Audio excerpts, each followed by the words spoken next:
বিসমিল্লাহির রহমানির রহিম। আসসালামু আলাইকুম। এখন ডোনাল্ড ট্রাম্পের রাগ ইরান থেকে ওমানের উপর চলে আসছে, কারণ ইরান তো মানছে না, তাই ও বুঝতে পারছে না কার উপর হামলা করবে।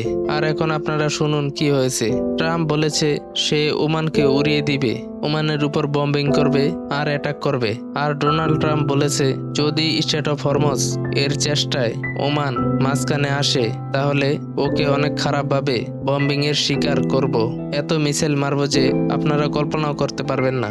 দেখুন এখন অবস্থা এটা হয়েছে যে ওমান এবং ইরান এর মধ্যে সবকিছু ফাইনালাইজ হচ্ছে, তাদের মধ্যে এগ্রিমেন্ট হচ্ছে, আর এগ্রিমেন্ট অলমোস্ট ফাইনালাইজ হয়ে গিয়েছে। আর এটা ট্রাম্পের নিয়মের বিরুদ্ধে। ট্রাম্প চাইতো যে আমেরিকা এবং ইরানের মধ্যে এগ্রিমেন্ট হোক, আমেরিকার হুকুমে যাতে স্টেট অফ হরমুজ ওপেন হোক, কিন্তু তা না হয়ে আমেরিকা এবং ইরান এবং ওমান এই জিনিসটা ফয়সালা করছে যে এক দিক দিয়ে শিপগুলো প্রবেশ করবে, অর্থাৎ ইরানের সাইড দিয়ে শিপগুলো প্রবেশ করবে আর শিপগুলো বের হবে ওমানের সাইড দিয়ে। আর এতে তারা শিপগুলো থেকে ফি নিবে, আর ফি গুলো তারা তাদের মধ্যে ভাগাভাগি করে নিবে। আর হয়তো 70% ইরান রাখবে আর 30% ওমান রাখবে। আর এগুলোর মধ্যে সকল সিকিউরিটি হবে। আর যে ফি হবে সেটা বলা যায় না, 7% ইরান চার্জ করতে পারে অথবা 3%। এগুলো এখন ফাইনালাইজ হচ্ছে। তো তাদের দুজনের মধ্যে যদি ফাইনালাইজ হয়ে যায় তাহলে আমেরিকার তো গুড বাই হয়ে যাবে। আর এখন শুনুন ট্রাম্প কি বলছে।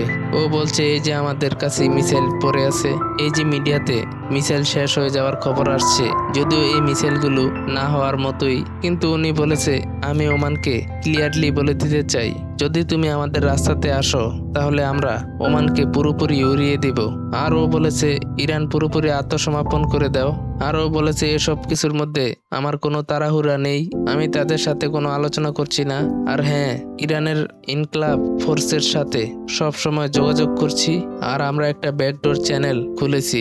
আর আমি একদম ক্লিয়ারলি বলে দিতে চাই ইরান এই যে স্টেট অফ হরমুজের ব্যাপারে ওমানের সাথে কথা বলছে, তাই আমি ক্লিয়ারলি বলে দিতে চাই আমি ওমানকে উড়িয়ে দিব, এটা যাতে কেউ সন্দেহ না করে। তো আপনারা চিন্তা করে দেখুন। আরেকটা কথা, ব্যাকডোর চ্যানেলে যে আলোচনা সেটা তো কখনো শেষই হয় না। আর প্রবলেম এটা যে তারা এখন ওমানকে উড়িয়ে দেওয়ার কথা বলছে, আর এটা তারা এই প্রথমবার বলছে না।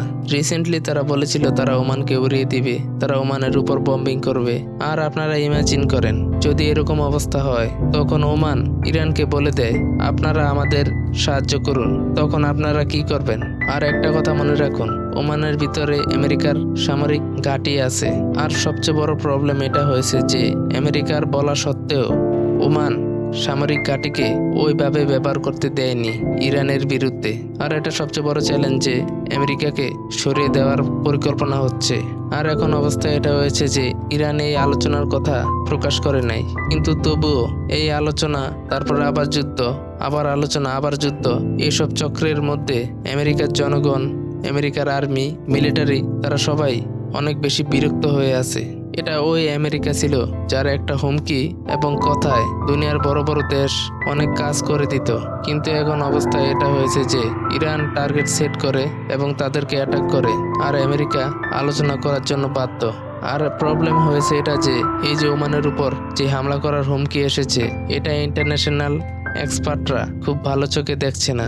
এটা তো একটা যুদ্ধ থেকে আরেকটা যুদ্ধ, আরেকটা যুদ্ধ থেকে আরেকটা যুদ্ধে যাওয়ার মতো ঘটনা। আসলে এই যুদ্ধ ছিল ইসরায়েলের।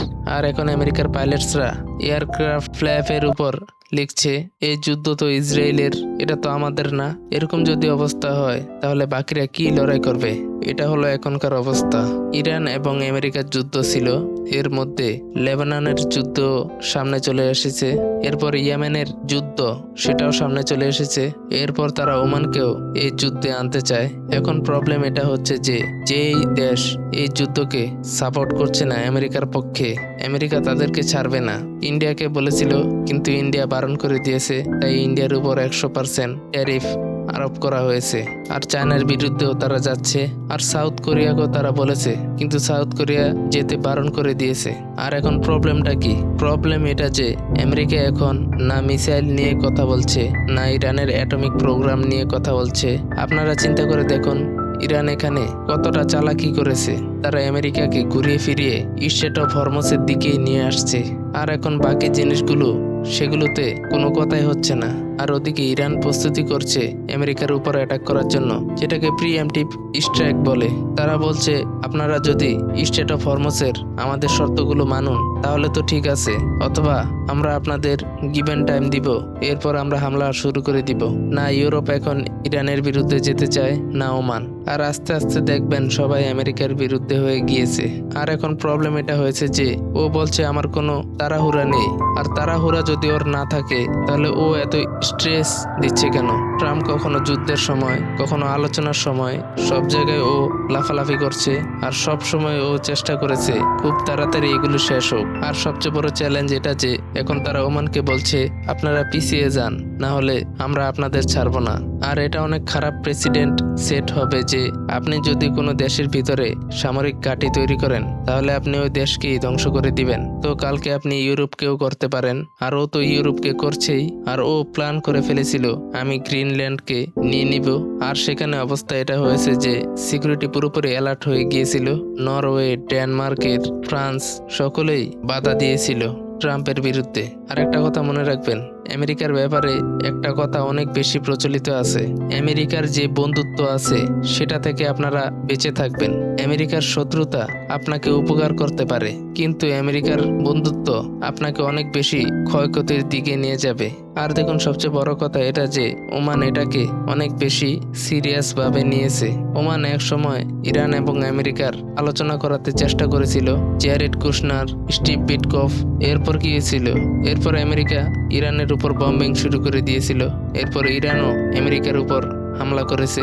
আর এখন অবস্থা এটা হয়েছে যে ট্রাম্প প্রতিদিন বলে আমরা ইরানের নেভি শেষ করে দিয়েছি, তাদের আর্মিগুলোকেও শেষ করে দিয়েছি, ইত্যাদি ইত্যাদি। আপনারা চিন্তা করে দেখেন, আজকে ইরান আমেরিকাকে বলেছে আমরা আমেরিকাকে এত বেশি মেরেছি যে আমাদের থেকে হারার পর আমেরিকার যে মিত্র দেশগুলো আছে যারা আমেরিকাকে আড্ডা দিয়েছিল অথবা যারা আমেরিকার সাথে দাঁড়িয়েছিল সব সময়, এখন ইরানের শক্তির কাছে তাদের চিন্তা ভাবনাও পরিবর্তন হয়ে গিয়েছে।